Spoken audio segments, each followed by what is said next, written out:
खबर आई है कि 6 मामले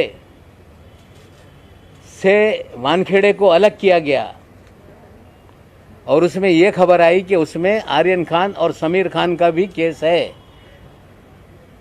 मैं अधिकारियों से पूछना चाहता हूं कि जिस केस में चार्जशीट फाइल हो गई वो केस की जांच संजय सिंह क्या करने वाले हैं? या तो दो चीज है, मैं उनकी मंशा पे सवाल नहीं उठाता। दो चीज है, या तो आप सही मानों में जांच करके जो बोगस केस है उसमें डी समरी फाइल करके लोगों को निर्दोष मुक्त कराएंगे। अगर ऐसा है तो जो 26 केस की मैं बात कर रहा हूं वो सारी चीजों की जांच करें। और कहीं ये समझ में आ रहा होगा कि नवाब मलिक को डराने के लिए कि फिर ये जांच शुरू हो गई, तो हम डरने वाले में से नहीं हैं। जान हथेली पे लेकर जान माल परिवार सबको जोखिम में डालकर ये लड़ाई मैंने छेड़ी है। अगर कोई समझ रहा होगा कि डर के ये सिलसिला बंद हो जाएगा, ये बंद नहीं होगा। लॉजिकल एंड तक ये मामला जाएगा। साथियों, आपको बताना चाहता हूं, इतिहास में पहली बार वानखेड़े तो यही कहता है कि नवाब मलिक के दामाद की जमानत रद्द करेंगे, हाईकोर्ट में जा रहे हैं। और पहली बार हमने देखा है कि जो फॉरेंसिक लैब गुजरात की है, जहां से रिपोर्ट आई, उस रिपोर्ट को रीचेकिंग के लिए एप्लीकेशन एनडीपीएस कोर्ट में डाला गया।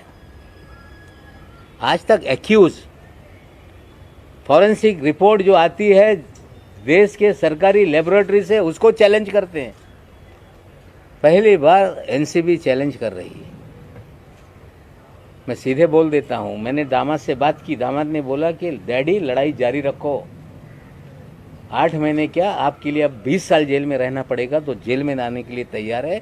फर्जीवाड़ा करके जेल में डालोगे, नवाब मलिक और उसका परिवार डरने वाला नहीं है। लड़ाई नाइंसाफी के खिलाफ है। लड़ाई बेगुनाहों को जो जेल में डाल रखा है उनको छुड़ाने के खिलाफ है। लड़ाई हजारों करोड़ का एक्सटॉर्शन जो शहर में हो रहा है उसके खिलाफ है। मैं बीजेपी से भी हाथ जोड़ के विनती करता हूं कि फ्रॉडों को शील्ड करने का काम ना करो। और एनसीबी के भी अधिकारियों को कहता हूं कि गंदी मछली निकाल कर फेंक दो। ये चंडाल चौकड़ी मुंबई के जोनल ऑफिस में है। समीर वानखेड़े, वीवी सिंह, आशीष रंजन और एक वानखेड़े का ड्राइवर है माने। ये चंडाल चौकड़ी ने ही पूरा डिपार्टमेंट का नाम खराब किया है। और आप नहीं करेंगे तो 2 एसआईटी फॉर्म हो गई है, एक राज्य सरकार की, एक केंद्र सरकार की। हमारी मांग है 26 मामलों की जांच करो, निर्दोषों को छोड़ो, समीर वानखेड़े की जांच करो। अगर आपकी एसआईटी नहीं करेगी तो किडनैपिंग और रैंसम का मामला तो इस्टेब्लिश हो गया है। धीरे धीरे लोग सामने आ रहे हैं। जांच है, मैं नहीं कहता किसी को नाजायज फंसा दो, लेकिन किडनैपिंग और रैंसम के मामले में जो भी गुनहगार हैं, चाहे गोसावी होगा, चाहे भानुशाली होगा, चाहे सुनील पाटिल होगा, चाहे धवल भानुशाली होगा, चाहे प्रभाकर सहल होगा, चाहे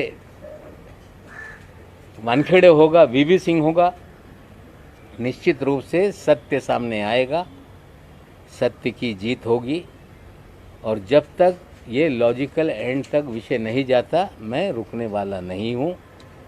डराने का प्रयास ना करें, धमकाने का प्रयास ना करें। सच्चाई की लड़ाई है, सच्चाई की लड़ाई को हम आगे बढ़ा रहे हैं। और लोगों को डराया जा रहा है कि आपने पैसा दिया, आप भी इसमें आरोपी बन जाएंगे। विक्टिम कभी आरोपी नहीं होता। किसी को डरा के पैसा लिया जाए तो डर के लोग पैसा देते हैं। शाहरुख खान को डराया जा रहा है कि तुमको आरोपी बना देंगे, पैसा तुमने दिया है। They are victims. जो सारे विक्टिम हैं उनको बोलता हूं, खुलकर सामने आओ, डरो मत। जो लड़ाई में आगे बढ़ा रहा हूं उसके अंदर मेरा साथ दो। और मुझे पूरा विश्वास है ये लड़ाई आगे तक जाएगी। और जिस तरह से देश के मीडिया ने इस लड़ाई को आगे बढ़ाया है, आशा करता हूं कि अंतिम लड़ाई के अंत तक ये मामला आपके सहयोग से आगे चलेगा। धन्यवाद। वो चांडाल चौकड़ी कौन सी है, एक बार फिर से नाम बता दीजिए, क्या इन्वॉल्वमेंट है सीधे तौर पे? 4 लोग हैं चंडाल चौकड़ी जिनकी प्राइवेट आर्मी है। जोनल ऑफिस में समीर वानखेड़े, वीवी सिंह, आशीष रंजन और माने नाम का एक ड्राइवर है। पिछले प्रेस कॉन्फ्रेंस में एक मेरे से गलती हो गई, मैं उसको सुधारना चाहता हूँ। मेरे दामाद से वीवी सिंह ने रेंज रोवर नहीं मांगी थी, आशीष रंजन ने मांगी थी कि I want to purchase Range Rover, ये आशीष रंजन ने कहा था। सर, आपने शाहरुख खान को डराने की बात कही, शाहरुख खान को कौन डरा रहा है, किस तरह से डरा रहा है? नहीं, उन्हें देखिए, पहले दिन से शाहरुख खान को डराया जा रहा था कि नवाब मलिक अगर बोलना बंद नहीं करेगा तो तुम्हारा लड़का लंबा जाएगा। अभी पूजा ददलानी का मामला इसमें आ गया, शायद उन्हें डराया जा रहा है कि 50 लाख आपने दिया, आप भी एक्यूज बन जाएंगे। यू आर विक्टिम, डोंट, डरो मत। देश में किसी के बच्चे को किडनैप कर ले, कोई रैंसम मांगे, डर के कोई पैसा दे दे, तो वो गुनहगार नहीं है, वो विक्टिम है। खुलकर सामने आओ, सच्चाई बोलो और इन सारे लोगों को दंडित करने के लिए हम लोगों की मदद करो। आपको लग रहा है शाहरुख खान खुद सामने आएंगे उनके साथ? मुझे पता नहीं कौन किसे डरा रहा है, पर्दे के पीछे क्या क्या हो रहा है, लेकिन वानखेड़े साहब किसको क्या क्या फ़ोन कर रहे हैं, मैं आज सभी बातें नहीं बोलूँगा, लेकिन उनके फ़ोन सिग्नल से जाते हैं, बहुत सारी महिलाओं को डराते हैं, बहुत सारे लोगों को डराते हैं। प्राइवेट आर्मी एक्टिव है, ये सारी चीज़ें धीरे धीरे करेंगे। आज जो मैंने कहा था कि रविवार को कुछ चीज़ें सामने रखूँगा, मैंने रखा है। और एक फ़ाइल 1100 करोड़ रुपए के फ्रॉड की जो फाइल है वो भी आपको देख रहा हूँ, जांचिए, अगर सही होगा तो उसको आगे बढ़ाइए, नहीं तो हम लोग उसको परसू करेंगे।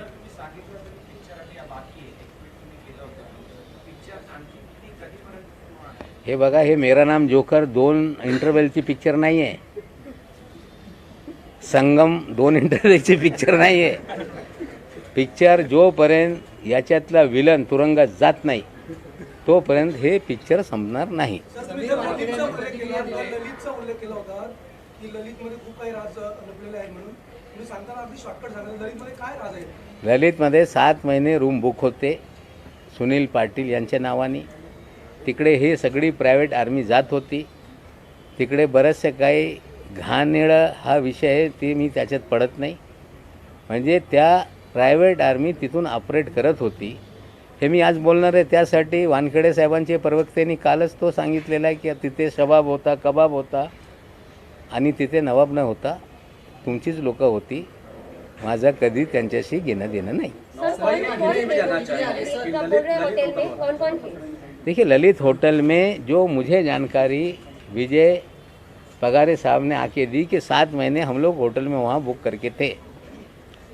वहाँ पे विलास भानुशाली, मनीष भानुशाली, धवल भानुशाली, श्याम डिसोजा और बहुत सारे लोग आते थे। वहाँ पे लड़कियाँ भी आती थी, वहाँ ड्रग भी पिया जाता था, वहाँ पैसे भी आते जाते थे। ये सारी जानकारी मुझे विजय पगारे साहब ने दी थी, जो मैं बताने वाला था, लेकिन कल हड़बड़ाहट में वानखेड़े साहब के प्रवक्ता ने चीज़ें दे दी। उन्होंने कुछ व्हाट्सएप के स्क्रीनशॉट दिए जो सैम डिसोजा और सुनील पाटिल के बीच के थे।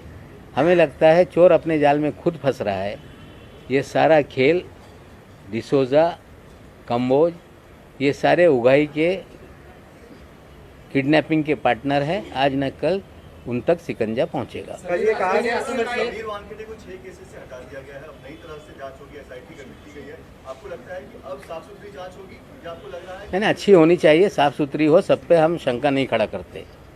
हम 26 मामलों की जांच चाहते हैं, लेकिन एक सवाल मेरे मन में है, जिसकी चार्जशीट पूरी फाइल हो गई उसकी क्या जांच होने वाली है? अगर साफ सुथरी जांच होगी तो क्या डी समरी सारे केसेस को करेंगे, या स्पेसिफिक आर्यन खान और समीर खान का मामला एसआईटी को दे दिया गया तो 2 उसमें से वो होता है, मतलब निकलते हैं। एक तो साफ सुथरी जांच करके लोगों को क्लीन चिट देंगे, या समीर खान का भी नाम उसमें छोड़ दो ताकि नवाब मलिक डर जाएगा। अगर उनको डराने का कोई खेल है तो नवाब मलिक डरेगा नहीं, ये लोग समझ लें। तुमचे सगळे आरोप हास्यास्पद आहेत। समीर वानखेडेंनी आता प्रतिक्रिया दिलेली आहे की तुमचे सगळे आरोप जे केलेले आहेत ते सगळे हास्यास्पद आहेत। आता इतके मी सगळं सांगतो, सत्यमेव जयते आता सांगत नाही. त्यांना हसवा येत असेल पण पुढे ते रडणारच आहे. हो, आणखीन एक आहे क्रूजच्या बाबतीत. या क्रूजमध्ये जे केस बनवण्यात आली त्याच्यात क्रेव, ते व्हिडिओ दाखवा. एक पेपर रोल को भी उसमें सीज किया गया है केस के अंदर. पेपर रोल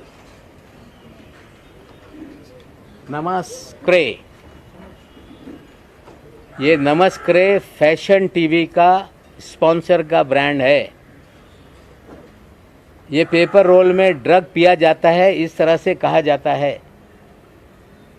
अगर ये केस में ये सैंपल, ये स्टॉक सीज किया गया तो इसके मालिक को क्यों नहीं पकड़ा गया? इसके मालिक का नाम है काशिफ खान, असली नाम है कासिफ मलिक खान. देश के कई पुलिस थानों में इस पे मुकदमे दर्ज हैं. ये दिल्ली कोर्ट से भगोड़ा घोषित है कासिफ खान. ये समीर वानखेड़े का साथी है. गोवा में बड़ी संपत्ति बना रहा है. अपने आप को फैशन टीवी का इंडिया हेड कहता है. उस दिन ये पार्टी में नाच रहा था. सवाल ये है कि इसे गिरफ्तार क्यों नहीं किया गया? और ये व्यक्ति हमारे मुंबई के पालक मंत्री असलम शेख को भी बहुत फोर्स कर रहा था कि पार्टी में आओ. ये व्यक्ति बड़े बड़े नेता जो हमारे मंत्रिमंडल में हैं उनके बच्चों को प्लान करके वहां ले जाना चाह रहा था. क्यों इसे छोड़ दिया? ये असलम शेख को वहां क्यों ले जाना चाहता था? ये कई मंत्रियों के बच्चों को क्यों ट्रैप कर रहा था? क्या एक बड़ी कॉन्स्पिरेसी करके ड्रग का खेल सरकार चलवा रही है, बदनामी करने का षड्यंत्र था क्या? ये भी एक सवाल है. काशिफ खान की गिरफ्तारी क्यों नहीं, वानखेड़े के साथी को क्यों नहीं पकड़ा जा रहा है? और मैं जिम्मेदारी से कहता हूँ, असलम शेख भी बयान दे देंगे कि उन्हें बहुत कोशिश की जा रही थी कि आप क्रूज पे चलो, लेकिन वो नहीं गए. शायद ये बड़ी एक कॉन्स्पिरेसी थी. धीरे धीरे मुंबई की एसआईटी भी इसकी जांच करे, हम मांग करेंगे. सर, राज्य सरकार और केंद्र सरकार के आरोप प्रत्यारोप में ऐसा कोई सरकार का नहीं, कोई हम किसी नेता पे आरोप नहीं लगा रहे. इसमें ऐसे अधिकारियों को जरा सुनिए, हम किसी नेता पे आरोप नहीं लगा रहे. हम राज्य सरकार केंद्र सरकार की लड़ाई नहीं है. ये एक चंडाल चौकड़ी जो एनसीबी में बैठी है उसको एक्सपोज कर रहे हैं.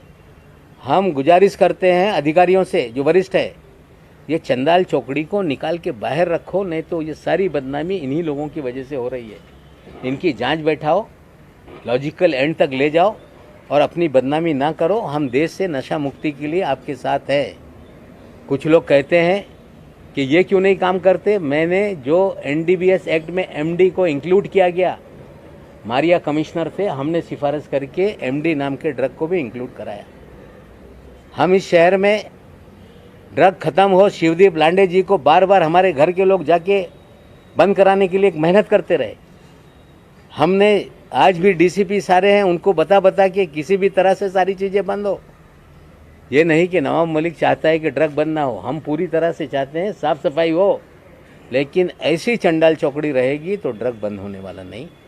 इसलिए अंतिम लड़ाई लॉजिकल एंड तक हम ले जाएंगे. नवाब भाई, आपने ये पूरा मामला किडनैपिंग का है, रैंसम का है और इसका सबसे बड़ा खिलाड़ी मोहित कंबोज, इसके बारे में बताइए कि किस तरह से. देखिए, मोहित कंबोज का साला है ऋषभ सचदेवा, जो आर्यन खान का मित्र नहीं, उसके दो मित्र हैं. प्रतीक गाभा, आमिर फर्नीचर वाला, उनके जरिए आर्यन खान को वहाँ ले जाया गया. और 27 तारीख को जब फॉर्च्यून होटल में ये सारी प्राइवेट आर्मी शिफ्ट हुई थी, फॉर्च्यून होटल में विजय पगारे के नाम से रूम बुक किया गया था. वहीं जश्न मनाया गया था कि 2-3 तारीख को बड़ा पैसा आने वाला है. और इस खेल में आर्यन खान को ले जाने में मोहित कंबोज का खेल है, क्योंकि उनके साले के जरिए 2 लड़कों के जरिए ही आर्यन को वहाँ तक ले जाया गया. सर आपने बेस्टिन और ओपा नाम के होटल, मतलब आपने बताया कि मोहित कंबोज जी के कई सारे होटल है और वो भी इससे जुड़ा हुआ है। देखिए वो भी एक और कहानी थोड़ा है, सा कहानी वो बाद में आप- चीज़ें और खोल के चीज़ें लाएंगे। आज मुझे लग रहा है कि लगभग 1 घंटा हो गया। आज बहुत सारी चीज़ें हमने रखी है, फिर आने वाले दिनों में जो भी जानकारी मुझे मिलेगी मैं साझा करूँगा, ताकि ये एनसीबी के लोगों को भी पता चले, देश को पता चले, और जो 2 एसआईटी है उन तक जानकारी जाए। हमें लगता है काफ़ी जानकारी मैंने दी है, और भी सवाल होंगे तो आने वाले दिनों में हम उसको जवाब देंगे। नहीं ठीक है, उनका अधिकार है। कोई पिता हो, पत्नी हो, बहन हो, सभी लोगों को इस देश में कानून है। मेरे खिलाफ जो जिसको करना है कर ले। कुछ लोग तो गए थे कि नवाब मलिक के बोलने पे रोक लगा दो। वानखेड़े के जब एसआईटी बनाई गई तो बोलने लगे, मैंने कोर्ट में कहा था, इसलिए ये जांच होने गई, कोर्ट में गए थे कि मुझे ये जो इंक्वायरी है ये सीबीआई और एनआईए को दी जाए। मुंबई पुलिस ने कहा कि इनकी गिरफ्तारी के पहले 72 घंटे इनको बताया जाएगा।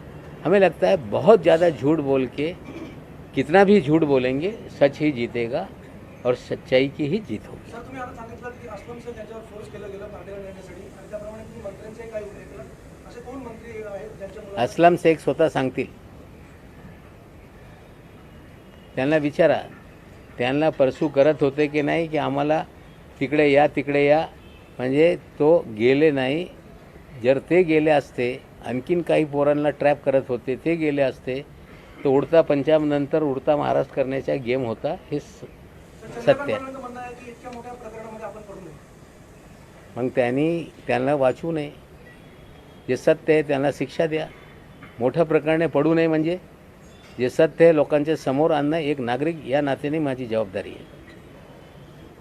थँक्यू.